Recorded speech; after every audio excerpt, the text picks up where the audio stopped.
Baik. Bismillahirrahmanirrahim. Assalamualaikum warahmatullahi wabarakatuh. Alhamdulillahirabbil alamin. Wassalatu wassalamu ala asyrafil anbiya'i wal mursalin wa ala alihi wa ashabihi wa man tabi'ahum bi ihsanin ila yaumiddin. Asyhadu an la ilaha illallah wahdahu la syarikalah wa nashhadu anna Muhammadan abduhu wa rasuluh la nabiyya wa la rasula ba'dah. Yaqulullahu tabaraka wa ta'ala ya ayyuhalladzina amanuttaqullaha haqqa tuqatih wa la tamutunna illa wa antum muslimun.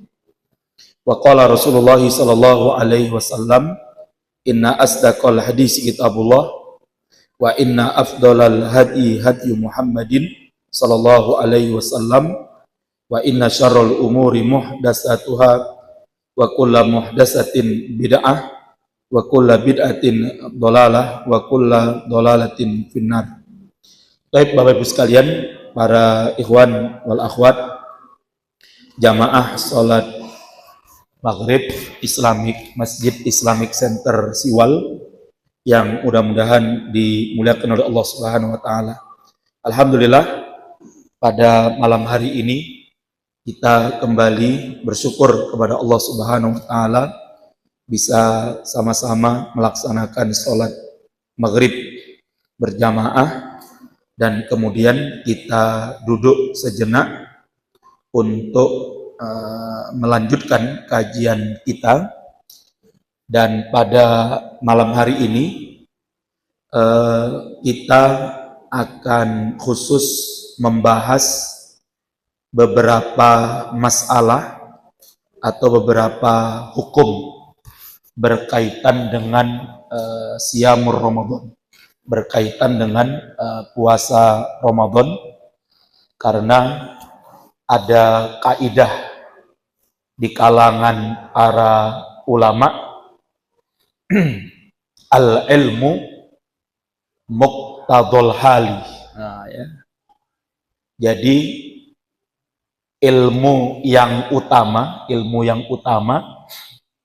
adalah ilmu sesuai dengan keadaan dan kebutuhan kita. Nah, ya.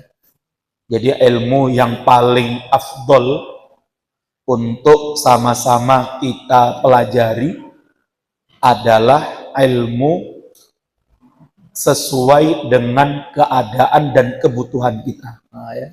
Misalnya panjenengan mau umroh misalnya, nah, ya.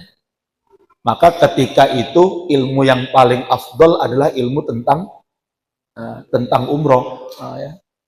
Kalau jenengan tahun 2025 ini atau 1446 Hijriah ini akan berangkat haji, maka ilmu yang paling afdol, yang paling utama panjenengan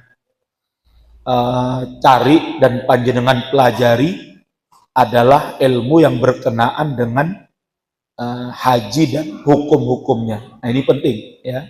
Nah, oleh sebab itu Bapak sekalian, begitu juga kalau kita mau berpuasa Ramadan, ya, karena siyamur Ramadan tinggal 13 hari lagi kalau tidak salah, ya.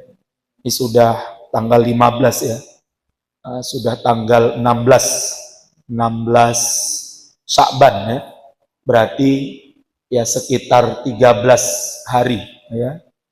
Kalau Sya'bannya 29 hari berarti kan 13 hari lagi. Ini kita sudah malam ke-17 ini ya. Nah, maka Bapak Ibu sekalian, maka ilmu yang paling afdol untuk kita pelajari adalah ilmu yang berkenaan dengan puasa Ramadan dan hukum-hukum yang berkaitan dengannya. Agar apa? Agar ibadah saum Ramadan kita bisa mendekati kepada kesempurnaan dan kebenaran. Tapi Bapak Ibu sekalian yang mudah-mudahan dimuliakan oleh Allah Subhanahu wa taala, yang pertama yang perlu untuk kita pahami bersama berkaitan dengan fikih Ramadan atau fikih siam adalah berkaitan dengan definisi puasa ya, atau definisi siam ya. Jadi lebih baiknya kita sebagai seorang muslim itu menggunakan istilah yang syar'i. Ya, istilah syar'inya apa? Saum ya, saum atau siam ya. Bukan berarti tidak boleh menggunakan kata atau istilah puasa ya. Boleh-boleh saja. Hanya saja kalau kita menyebut siam itu dengan puasa, puasa ini kan tidak terbatas ya definisinya ya.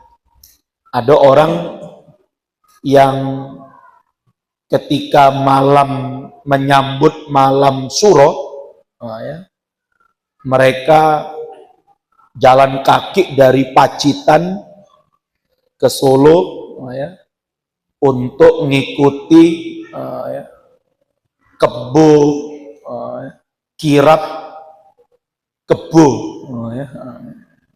Kan kiai ya, kebo ya. Mosok kebo dibilang kiai, itu kan seharusnya yang punya gelar kiai ngamuk seharusnya ya. Tapi kok saya lihat di Solo ini ya, tenang-tenang aja. Artinya kiai karo kebo yo. Karena kebonya juga dikasih nama apa? Kiai Selamat. Nah, wallahu a'lam ya. Apakah itu kiai khusus, kebonya dikei jeneng kiai khusus lambung. Nah, ya. Lah yang pernah saya ketahui, orang-orang yang jalan kaki dari Pacitan ya, bahkan ada yang dari Gerobokan ya, bahkan ada yang dari Ngawi, ada yang dari Wonogiri, itu jalan kaki ke Solo beberapa hari sebelum kirap kebo ini ya, itu ternyata mereka berpuasa Pak. Mereka poso ya. Namanya, jadi kalau diajak bicara dengan sapa gitu, mau kemana Pak? Misalnya, temu nih Bah, ya. Enggak, itu nggak akan jawab karena dia sedang poso bisu ya. Poso bisu ya, artinya itu juga puasa menurut mereka. Poso bisu itu yang nggak ngomong, nggak diajak bicara, nggak akan menjawab karena dia sedang lagi poso bicara ya. Poso bisu namanya ya. Lah ini juga disebut dengan apa? Juga disebut dengan puasa ya. Ada juga orang yang ingin menuntut ilmu tertentu ya, ilmu kebal, buh ilmu pesugihan, buh ilmu kecantikan, buh ilmu hilang, buh ilmu ya. Itu juga ternyata di antara syaratnya adalah apa? Ya poso, ya, puasa. Artinya puasa itu maknanya tidak terbatas. Ya. Maka di dalam Islam para ulama mengatakan kita lebih afdolnya menggunakan istilah istilahnya yang syar'i, bahasa syar'inya. Saum, nopo, siam ya. Itu lebih baik. Walaupun kalau jenengan bilang poso ya nggak masalah gitu ya. Tapi afdolnya, lebih baiknya kita yang paham ya, sudah sesok saum ya. Sesok siam. Nah, itu lebih apa? Lebih afdol ya. Kenapa? Di satu sisi menggunakan kata-kata yang syar'i atau istilah yang syar'i, dia mendapatkan pahala. Nah, ya. Jadi jenengan nyebut siam itu karena bahasa siam ini ada di dalam Al-Quran, maka dia bahasa syar'i, maka para ulama mengatakan apa? Dia mendapatkan pahala. Kenapa? Karena lebih menyukai istilah yang Allah Subhanahu wa Ta'ala pakai untuk menyebutkan istilah itu. Baik sekalian, istilah siam atau saum atau puasa itu di dalam Islam maknanya adalah apa? Definisinya adalah al-imsaku. Nah, itu secara bahasa. Jadi secara bahasa itu adalah imsak. Imsak itu menahan diri, ya, menahan diri. Dalam masalah imsak itu memang terjadi beberapa perbedaan di kalangan para ulama, ya. Kalau dalam madhab Syafi'iyah, imsak itu harus dilakukan 5 atau 10 menit sebelum masuknya waktu subuh. Nah, ya. Makanya sering setiap Ramadan 10 menit sebelum Ramadan, nah, ya, pasti akan ada pengumuman dari masjid, imsak, nah, ya kan? Imsak, nah, ya. Imsak, lambuh Masjid Islamic Center pakai imsak enggak ya? Itu berlaku di madhab Syafi'iyah khususnya, yang menetapkan 10 menit atau 5 menit sebelum masuknya waktu subuh sudah menahan diri, tidak boleh makan, tidak boleh minum dan sebagainya, ya. Makanya disebutkan imsak di sini adalah apa? Al-imsaku minal ta'am wasyurbi, minal akli wasyurbi, menahan diri dari makan dan dari minum, wal jima'i, dan melakukan hubungan suami istri, wal muftirat, dan menahan diri dari perkara-perkara yang membatalkan puasa. Dari sejak kapan? Dari sejak terbitnya matahari, sejak terbitnya fajar, min tulu'il fajri ila ghurubis syamsi, dari terbitnya fajar sampai terbenamnya matahari. Lah, maka Bapak Ibu sekalian, namun selain Syafi'iyah, walaupun Syafi'iyah juga masih ada perbedaan, imsak 5 atau 10 menit sebelum masuknya waktu subuh itu bukan langsung menahan diri, nggak boleh makan, nggak boleh minum, nggak boleh melakukan hubungan suami istri, tapi apa? Lebih kepada kehati-hatian, ya. Jadi 5 sampai 10 menit itu ada istilah imsak. Itu sebenarnya bukan langsung, ya, kita dengar imsak langsung blas, nggak makan, nggak minum pun imsak, ya. Tapi anehnya, makan ora, minum ora, jima ora, udut, yes. Udutnya masih, kenapa? Urung adzan, ya. Jadi pas kalian, jadi yang benar pengumuman imsak 5-10 menit sebelum masuknya waktu fajar atau waktu subuh itu lebih kepada apa? Al-ihtiyat, lebih kepada bentuk kehati-hatian. Maksudnya apa? Maksudnya yang belum sahur dango sahur, gitu loh. Sing urung rampung dango rampung, itu maksudnya, ya. Jadi bukan langsung plek nggak makan, enggak ya. Jadi kita itu menahan dirinya, menahan diri, nggak makan, nggak minum, nggak melakukan hubungan suami istri, dan nggak melakukan perkara-perkara yang membatalkan itu adalah ketika apa? Terdengar suara apa? Adzan. Jadi masuknya waktu fajar itu apa? Ditandai dengan berkumandangnya adzan subuh, ya. Lah pertanyaannya, masjid mana yang menjadi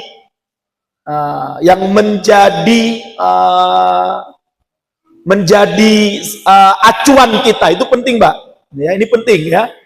Maka yang benar, yang masjid yang menjadi acuan kita adalah masjid di mana kita sholat berjamaah. Sholat jamaah kita itu di masjid mana? Itu lebih mendekati ya. Atau kalau tidak, sesuai dengan jam yang ada di kalender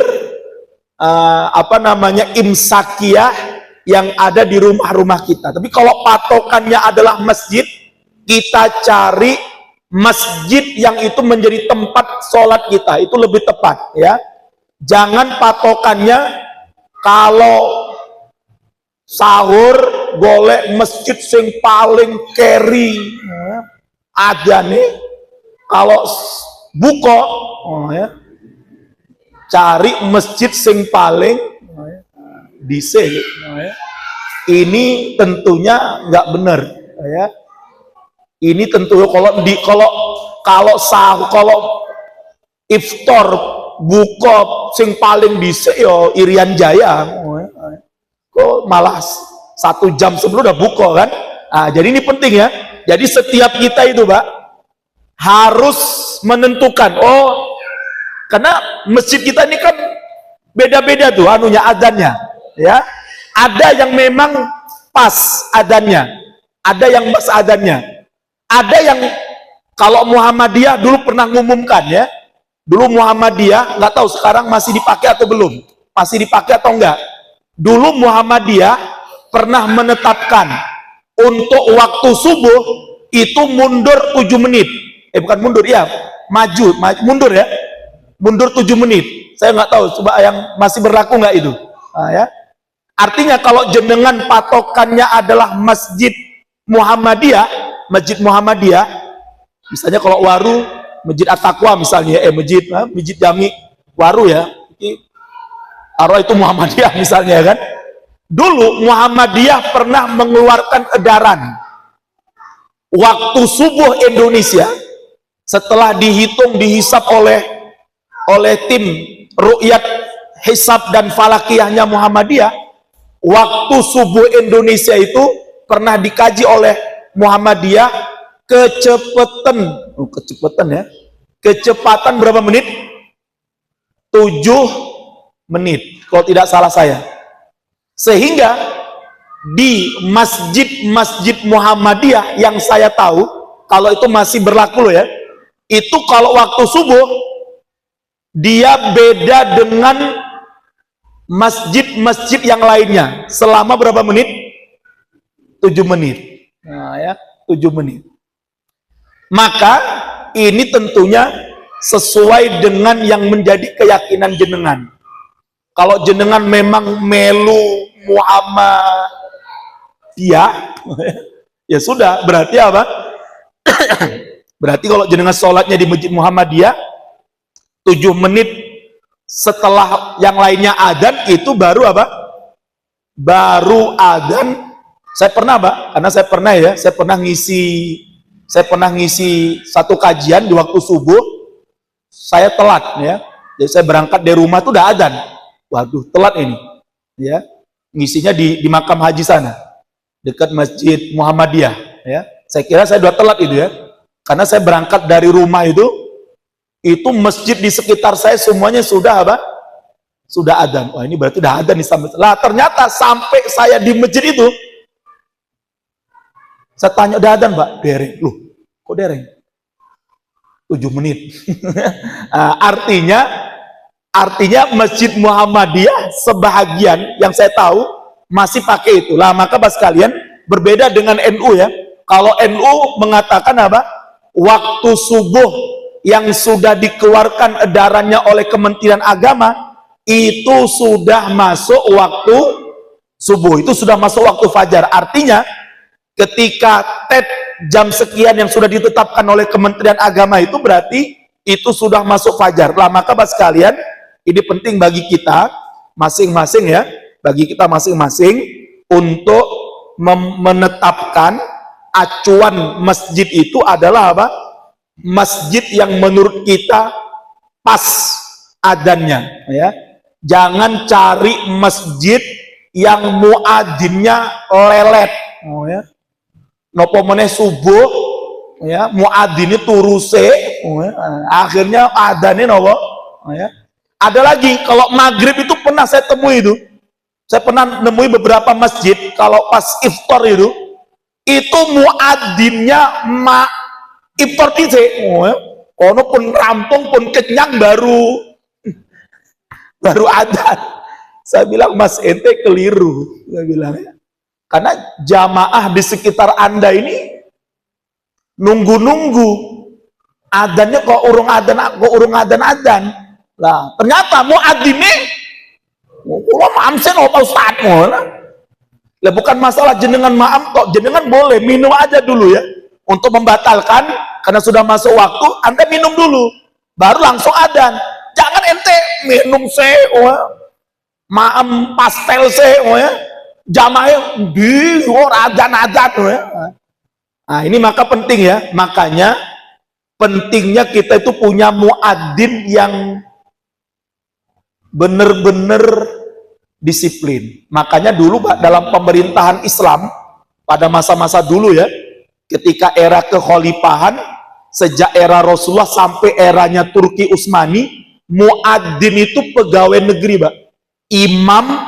Imam masjid dan muadzin itu pegawai negeri, PNS beda lagi ya, proyek strategis, ya minimal kalau sekarang P3K lah. Supaya apa? Supaya imam dan muadzinnya itu betul-betul menjalankan apa? Pekerjaannya, karena dia dibayar oleh negara, dia pegawai negeri.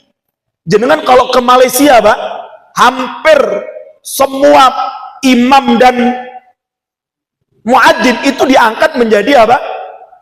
Pegawai. Makanya banyak orang Indonesia yang kerja di Malaysia jadi apa? Muadzin.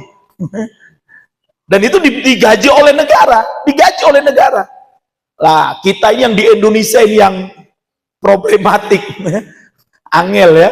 Muadzinnya yang penting apa? Relawan. Akhirnya muadzinnya sasae, ya. Kalau pas lagi mood, pas jadwal tepat dia. Kalau lagi dia muadzinnya pas lagi berantem karo bojone, males-malesan, orang mangkat, kan? Repot jadinya. Nah, ya, maka nanti ke depannya saya berharap Masjid Islamic Center Siwal ini ya sudah harus memiliki ya, imam tetap dan muadzin tetap, sehingga ketika sudah masuk waktu adzan jangan sopo sing adzan, wah bingungin, ya, karena sudah ada muadzinnya. Lah sing gaji sopo tat? Nah, ajukan ke Prabowo. Mana tahu kan, cair ya. Jadi pas kalian ini penting ya. Jadi nanti kita kalau pas saum Ramadan, kita jadikan masjid acuan. Oh, kita ini masjid yang saya yakini tepat, muadzinnya nggak lelet, nggak lupa, nggak kecepatan dia kalau pas waktu sudah masuk waktu. Maka apa? Ini yang menjadi acuan kita. Sehingga kalau ternyata ada masjid yang belum adzan atau itu, ya sudah, kita nggak ikut itu ya. Karena kadang begini, misalnya ya, yang menjadi acuan kita misalnya Masjid Islamic Center misalnya. Kita di rumah, saya pokoknya patokannya Islamic Center. Karena di Islamic Center muadzinnya pas misalnya. Sudah, ketika jenengan nunggu berbuka, ada masjid yang lain pun Allahu Akbar, jenengan bilang, Bu, pun adzan, nunggu Islamic Center. Karena itu yang menjadi patokan kita. Karena kadang masjid kita ini enggak ini, Pak. Saya kadang juga lihat itu ya. Ada kalau waktu subuh saya lihat di Purbayan itu lebih maju kadang 3 menit sampai 5 menit, Pak. Jadi waktu subuh itu liane urung adzan. Kono pun adzan dewe. Gitu. Apa muadzine ngelindur atau muadzin awal jadi anget-angete. Nah ini kan repot jadinya. Padahal saya lihat masjid-masjid yang lain belum ada yang dengar azan, baru 3 menit berikutnya baru ada yang baru azan serentak. Berarti kan ini jangan-jangan jamnya di masjidnya itu kemungkinan kecepatan ya. Nah, ini penting buat sekalian ya. Jadi dalam masalah imsak ini sekali lagi saya katakan imsak. Jadi kalau ada pengumuman imsak itu bukan berarti apa? Kita sudah tidak boleh makan dan minum. Itu lebihnya kepada apa, Pak? Lebih kepada kehati-hatian. Jadi kita baru diharamkan oleh Allah makan, minum dan melakukan hal-hal yang membatalkan itu ketika masuknya waktu fajar, yaitu dengan dikumandangkannya apa?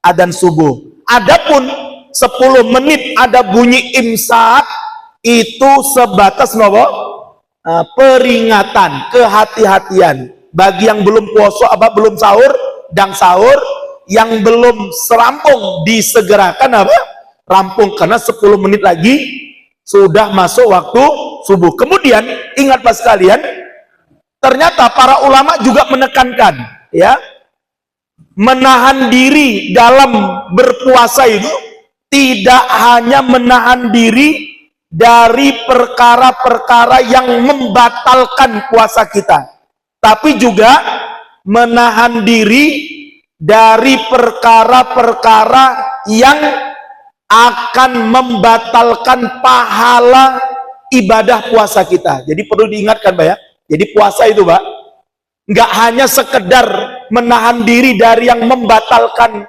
puasanya, makan, minum, jima dan yang lain-lainnya, tapi juga apa?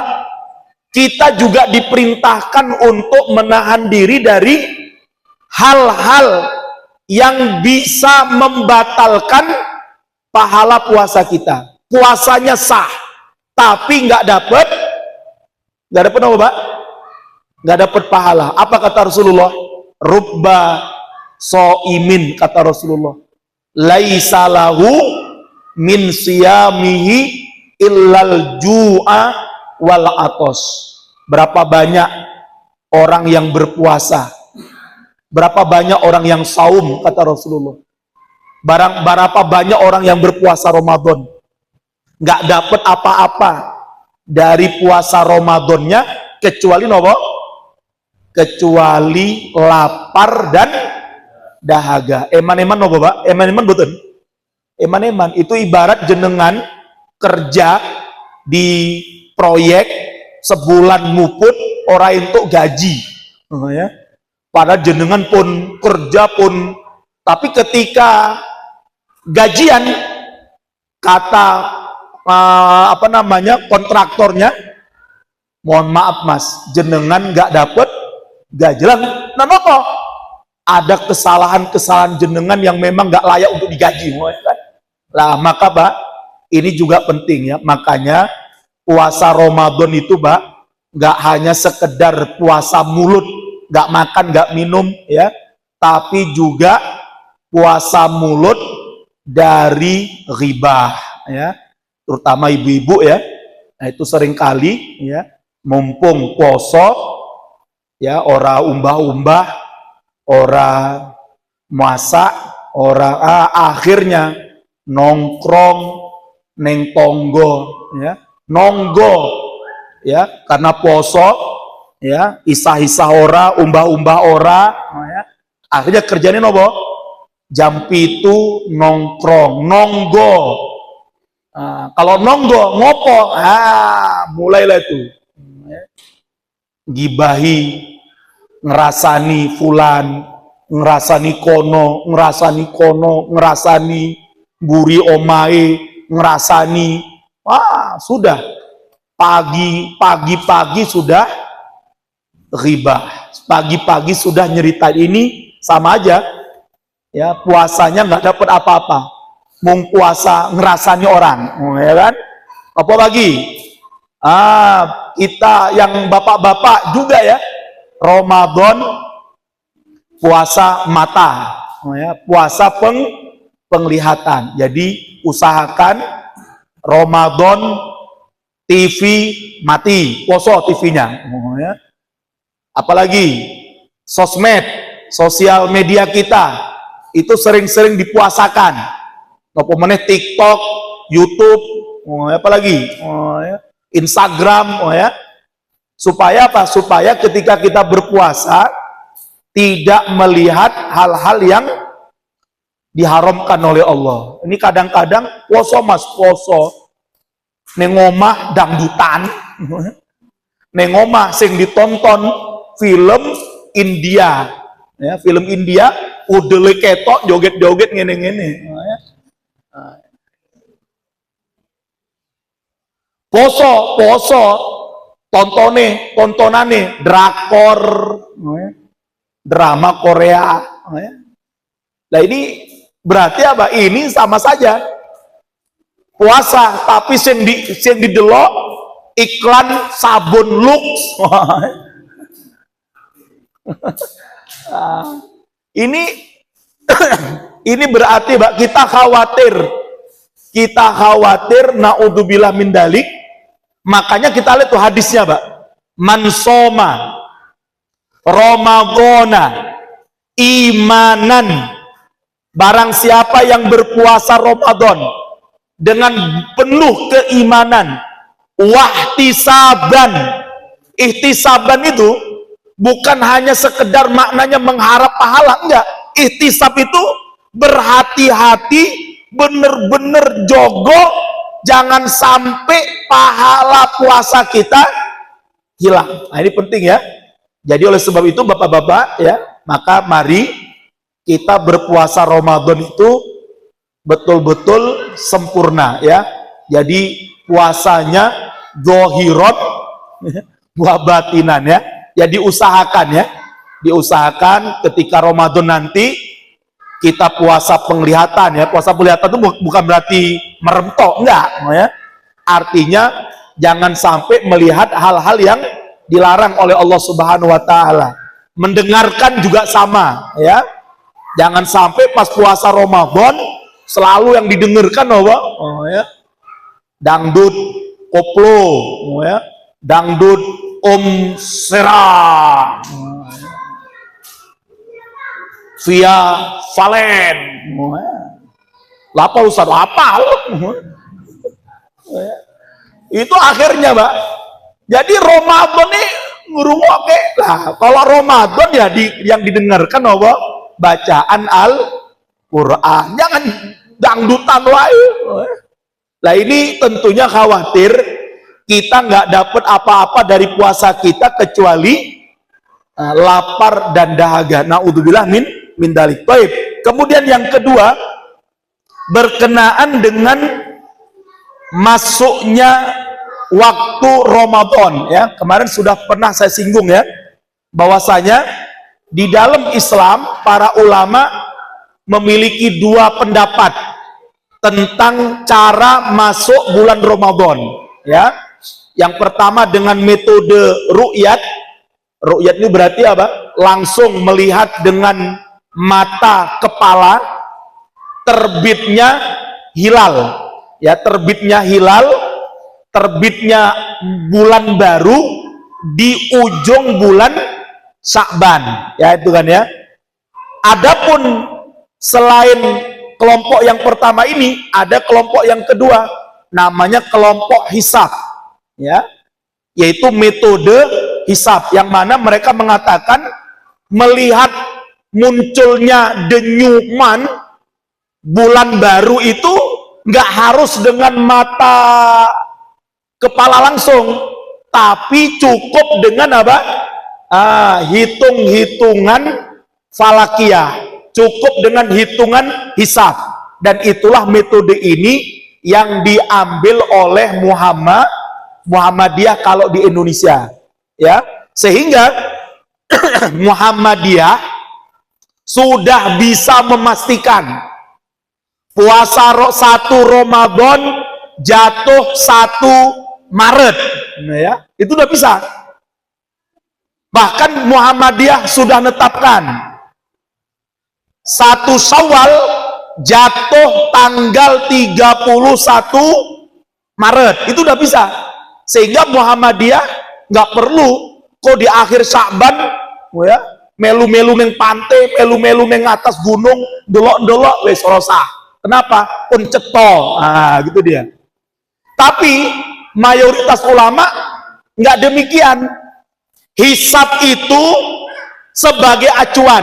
Ya, mohon maaf saya berdiri. Jadi hitungan hisab itu sebagai acuan. Realnya terjadi atau tidak itu nanti dibuktikan ketika ru'yatul hilal.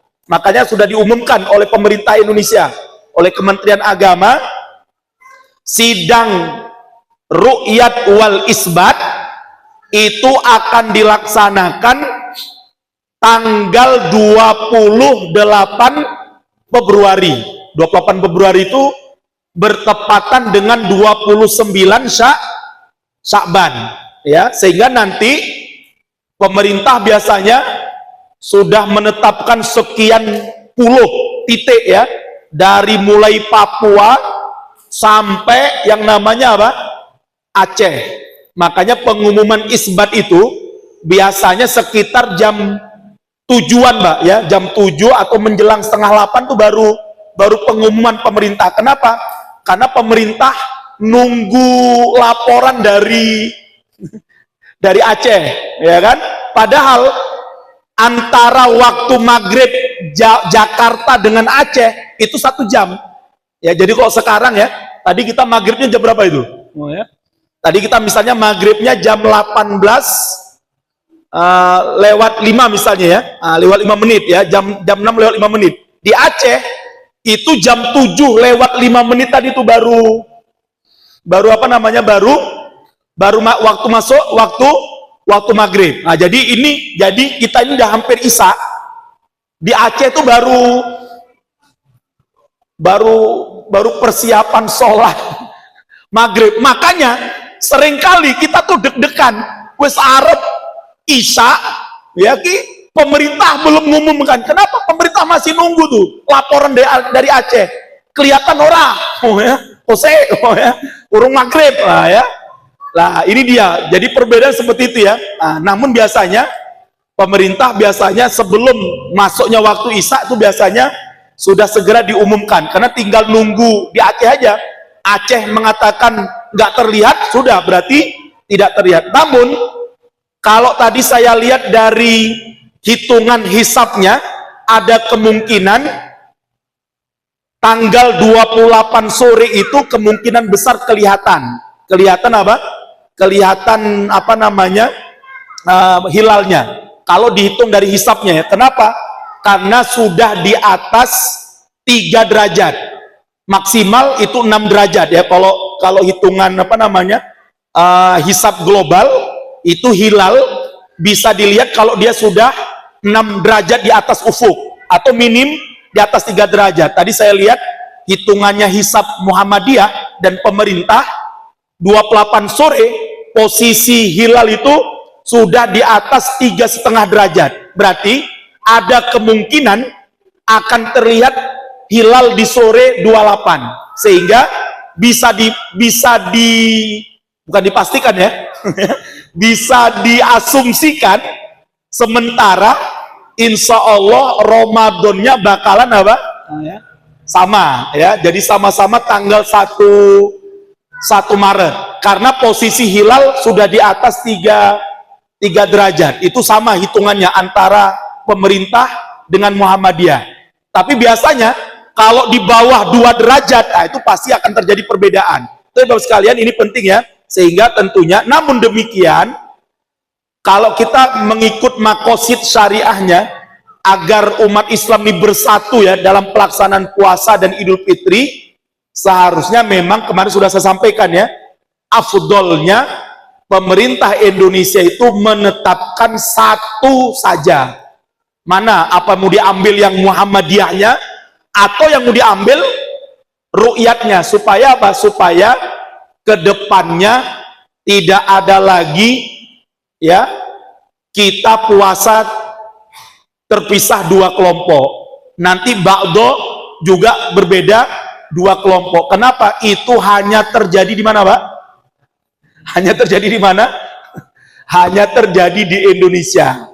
Di luar Indonesia nggak ada, Pak. Jadi coba cek di Malaysia. Tanya orang yang kerja di Malaysia.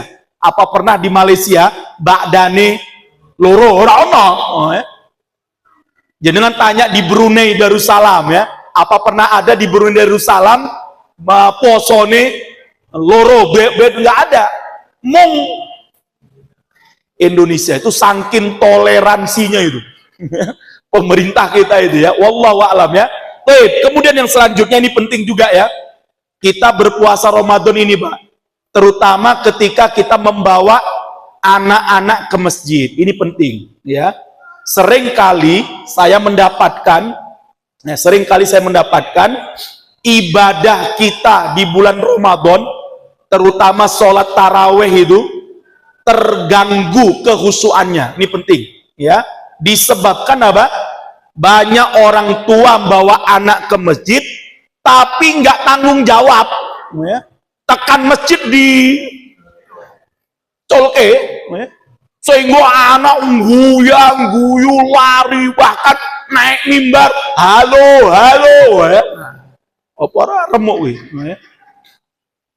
Lah ini saya ingatkan, Pak, tidak dilarang membawa anak-anak ke masjid, karena itu sebagai bentuk tarbiyah kita, itu sebagai bentuk pendidikan kita, itu sebagai bentuk cara kita mengajarkan dan menanamkan anak-anak kita kenal dengan masjid. Namun Islam juga mengajarkan kepada kita kalau membawa anak ke masjid itu juga diatur, juga di manage. Rasulullah tuh sampai digendong sama Rasulullah supaya Hasan dan Husain tuh enggak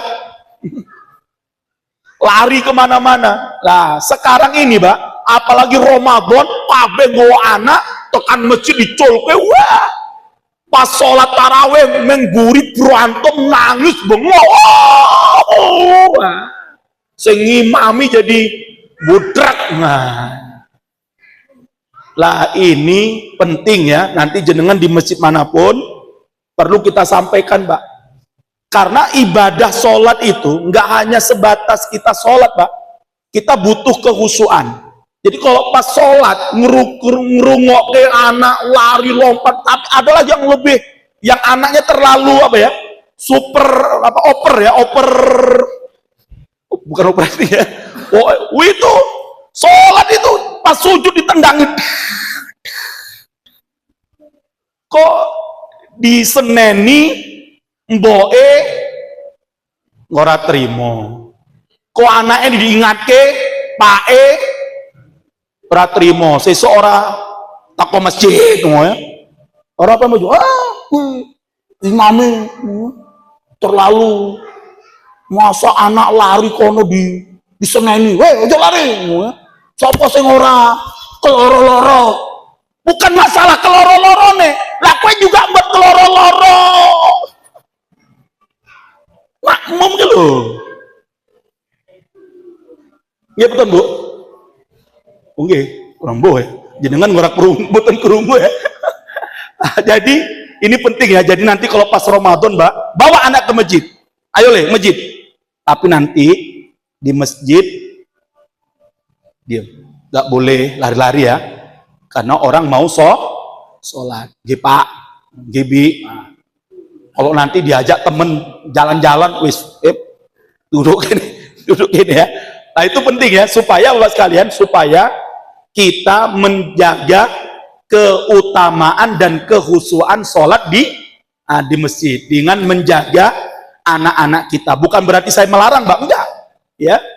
Adapun perkataan Salahuddin Al-Ayyubi yang mengatakan Islam bakalan hancur kalau enggak kedengaran lagi teriak-teriak anak di masjid, itu keliru ya. Kemudian akhirnya apa? Oh, Salahuddin wae ngoleh kok anak-anak teriak, akhirnya apa? Dicolke teriak-teriak dewe lah. Ini itu bukan perkataan, bukan dalil ya.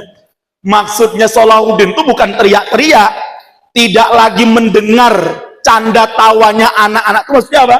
Mereka ada di masjid dan tidak mengganggu orang-orang di masjid, tapi apa? Kita dengar canda-canda anak-anak kita di masjid yang tidak mengganggu ibadah sholatnya orang lain. Jadi ini penting supaya nanti kita memperhatikan ya. Dan masih banyak lagi tentunya Bapak sekalian hal-hal yang berkaitan dengan Ramadan ya, yang nanti perlu kita pelajari bersama, termasuk saya mengingatkan bulan Ramadan itu bukan bulan untuk balas dendam ya ketika iftar ya.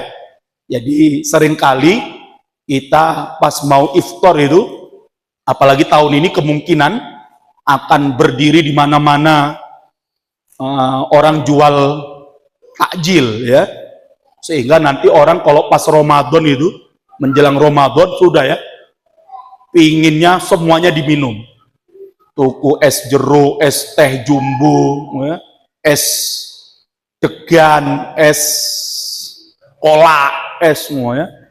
Akhirnya pas maghrib kabeh di sikat, nah ya. Kok pas Arab sholat maghrib ngantuk, nah ya. Kalau diajak taraweh, imamnya bacaannya sak malam sak juz, kesuwen wi ngopo sak juz, nah ya. Bahkan jangankan sak juz, Mbak, imam baca wadduha aja di elingke kok, kulhu waile, oh ya. Bayangkan tuh baru baca wadduha, nopo meneh baca Al-Baqarah, alif lam mim, oh ya. Langsung diingatkan kulhu waile, padahal imamnya bar alif lam mim ruku, oh ya. Kalau jenengan mau cepat, Pak, sholat taraweh ya melu neng Blitar kono, oh ya, neng pondoke Bapak Gus Ikdam, namanya pondok apa itu monggo jenengan melu kono tiap malam sholat 23 rakaat 7 menit. Nah, 23 rakaat 7 menit itu sholat taraweh tercepat neng dunyo, oh ya. Bahkan entuk muri ya, 23 rakaat 7 menit. Wih, bacaannya saya pernah ngikuti, Mbak, tapi nggak yang di sana, nggak di Blitar, saya ngikutnya di Purwodadi. Wah, bacaannya, Mbak, Bismillahirrahmanirrahim. Kalau kita kan amin ya, aminnya kan sana nggak amin, kaget saya. Amin, ya. Saya 2 rakaat ikut, Pak, langsung cabut saya. Kenapa? Nggak kuat. Kita baru ruku udah tidak. Kita baru udah sujud. Wah, bacaannya, Pak, satu napas betul ya. Bismillahirrahmanirrahim. Amin. Kaget saya. Wah, di sholat opo bukan lagi sholat tol ya, Pak, petir. Lah, maka Pak sekalian, kita nggak usah yang panjang-panjang 23 rakaat 11, tapi nopo tartil ya. Jadi mudah-mudahan Allah Subhanahu wa taala mudahkan kita nanti berpuasa di bulan Ramadan, dan Allah keluarkan kita daripada bulan Ramadan mendapatkan pahala dan dosa-dosa kita diampunkan oleh Allah Subhanahu wa taala. Ya, demikian yang dapat kami sampaikan. Saya atas nama pribadi yang mengisi di Masjid Islamic Center Siwal ini, kalau ada kesalahan dan kekeliruan selama ini, mohon maaf yang sebesar-besarnya. Kita bertemu kembali insya Allah nanti setelah Ramadan insya Allah. Amin ya rabbal alamin. Billahi taufiq wal hidayah. Subhanaka Allahumma wa bihamdika asyhadu an la ilaha illa anta astaghfiruka wa atubu ilaik. Assalamualaikum warahmatullahi wabarakatuh.